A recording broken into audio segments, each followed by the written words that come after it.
We'll be bringing updates on that in South Africa. So let's move away from South Africa to Kenya. Yesterday was the third time we witnessed protests in Kenya. Of course, the Azimio leader citing high cost of living and a decision to allow the access to IEBC service. The African Union has encouraged the two political figures, that is President William Samoei Ruto and opposition leader Raila Odinga, to engage in dialogue. So let's talk about what the update is in this regard. And we have our East African journalist here with us, Darren Bartlett, to give us some updates. Good morning, Darren. It's always great to have you. Good morning. How are you doing today? Very well, Darren. Hope you're well as well. Let's head into what's happening in Kenya. It's an unfortunate incident, Darren. We've seen loss of lives, loss of property. After the first riot, the first protest, the vice president, deputy president had come out to talk about they had lost about $15 million worth of goods. So much loss has happened, but we don't know if this sit down is going to happen. So we want you to sort of give us a breakdown. What's the next step? Well, it's so sad that where it started on Monday, we thought that maybe a conversation will be had between the opposition and the ruling government to find a way of not seeing the country degrade itself in a situation that we see today. But unfortunately, it went into Thursday, where we saw the former president's farm, Kenyatta, being looted, animals and quite a lot of property was taken, to yesterday when we saw supermarkets being looted, journalists beaten, and quite a number of people injured because of the insistence of the opposition leader to say that they want the high cost of living to go down, one, but also he wants to see that the electoral reforms are put in place, case in point, to see that the replacement or the selection of more commissioners on the IEBC, which is the electoral body, be stopped after the previous ones resigned, the ones who had actually rejected the results that came out from last year's elections. And this has put in a country in a position where I feel that it's going to get into sometime, and this is a conversation that people don't want to have. It may go tribal. It's a place that you don't want to go because Kenya stands on tribal pillars.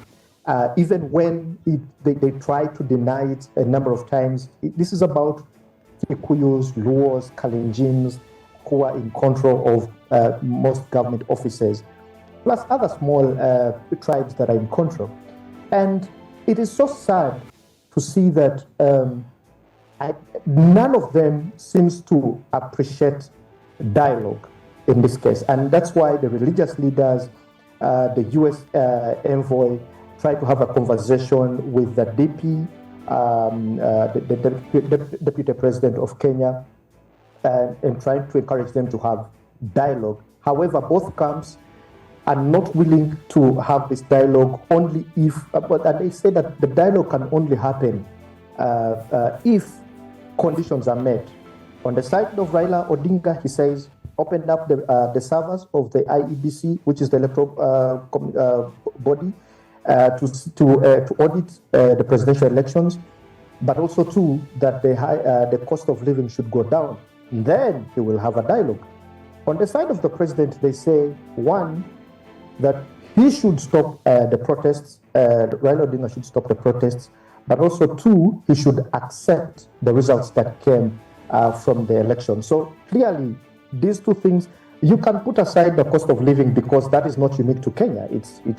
We've seen it in Uganda as well. The cost of living went up. In Rwanda, inflation went up. I think it has the highest inflation rate in East Africa. Tanzania is not also doing well as same. So the argument of cost of living can be put aside because, to be honest or fair, this conversation is about political power. Raila Odinga lost an election and also lost an appeal, in the Court of Appeal when it came to, the Constitutional Court, when it came to appealing the results of the election. So it's not something that sits well with him, and that's why they're taking that direction. Do we expect things to calm down? Probably yes, because Ruto is such a diplomat. Whereas his camp, as the camp, they don't think that they should have this conversation, but Ruto may actually go ahead and have this conversation. And some political analysts that I had conversations with yesterday believe that Raila Odinga probably could be seeking a job in government, just the same way he had a handshake when he became the first Prime Minister of Kenya. Is it a conversation that may be introduced again? We are not so sure about that. But if you go back to conversations such as the BBI, that was the Building Bridges Initiative, that President Uhuru and Raila Odinga shook hands over, and they wanted to introduce that document, it was looking at positions such as Prime Minister. Maybe Kenya may be forced to reintroduce that conversation and see that the only way to bring calm to Kenya is having Raila Odinga have a position in office. Whether he will accept it is another thing, but I think he stands his ground. He only wants an audit in the elections, and also the cost of living. I believe he will. Okay, maybe over time, if the two have been talked to, because I now see they've attracted the AU, the US has come into this conversation, the East African leaders have come into this conversation.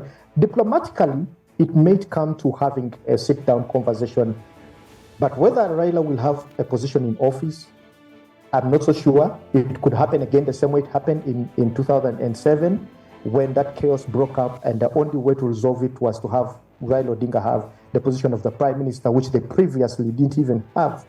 So yeah, it's getting worse. All right. The way I look at it. However, police has managed actually to contain. They've managed to keep the chaos out of the center in Nairobi. It's just on the sides of Nairobi, but it keeps growing. It keeps growing. All right.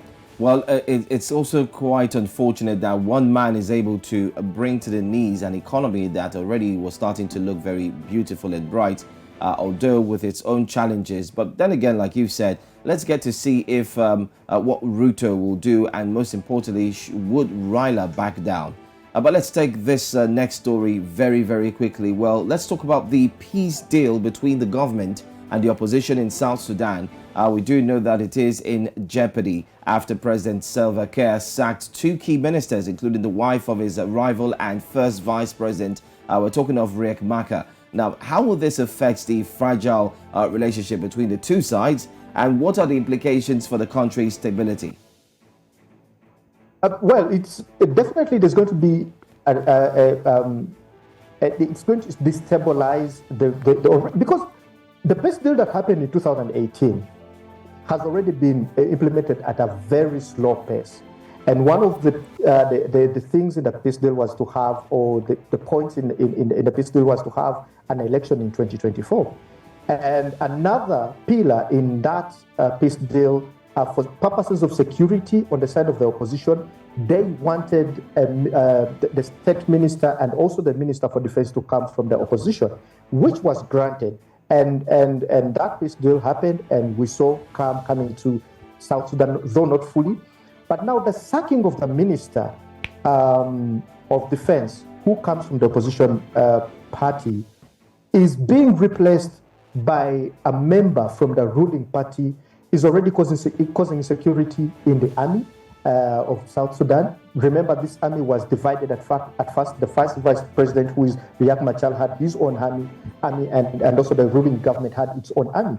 So when they came together, they were controlled by the opposition. But now, if you have a member or a minister of defense coming from the ruling party, there's already instability in the army, because they believe that now, since the peace deal has been broken in this way, they kind of have, they feel like they're now walking on eggshells, that anything they can come into another civil war, going back to where we were over 10 years ago. That is at risk, and already I can see the Prime Minister of Ethiopia, President Yoweri Museveni, and other African leaders, especially the President of Cameroon, who is also the chairman of the AU, have started engaging Salva Kiir on this, because now it looks like we may not have an election in 2024, since they have already started disagreeing on the journey and implementing the peace deal. It's a slippery place. South Sudan is very slippery. We've been here 11 years ago. We came to 2018. We thought this is now the journey to having a democratic state where people have to elect their own president, where the army is united, where all the states are now believing in the system that is there. It's now broken. That is a risk that the country may slip back to a civil war after these changes that have happened in the army. Wow. Well, nice way to break that down, Darren. Thank you so much. Well, do peace deals really work in this part of West Africa? We did see politicians and their party members signed a peace accord. But on the day of elections, we did see what actually took place after it was signed. And there are many other conversations, just as you have broken it down from Silver Care and also looking at the proposed handshake. Exactly. These handshakes. Exactly. Politicians are greedy people. They say one thing, they'll do another. At the end of the day, their interest is what matters the most. Well, That's what a lot of people would. It's always at the fore. It's just clearly in front of you. And Yeah. you have been clearly in front of us, Darren. Thank you so much for joining us. We look forward to have you again on Friday. Thanks for taking time out to break these stories for us. See you next month. Welcome. Oh, it's my birthday. Oh, is it really your birthday or your? Because it's, Today, Yeah, today. oh, your Osalge birthday makes it Wednesday. Osalge as well. Salge. Yeah. Oh, that's amazing. Happy birthday, Darren. Thank you so much for bringing us updates with some of the biggest stories on the Eastern African part of the continent. Thank you. Welcome.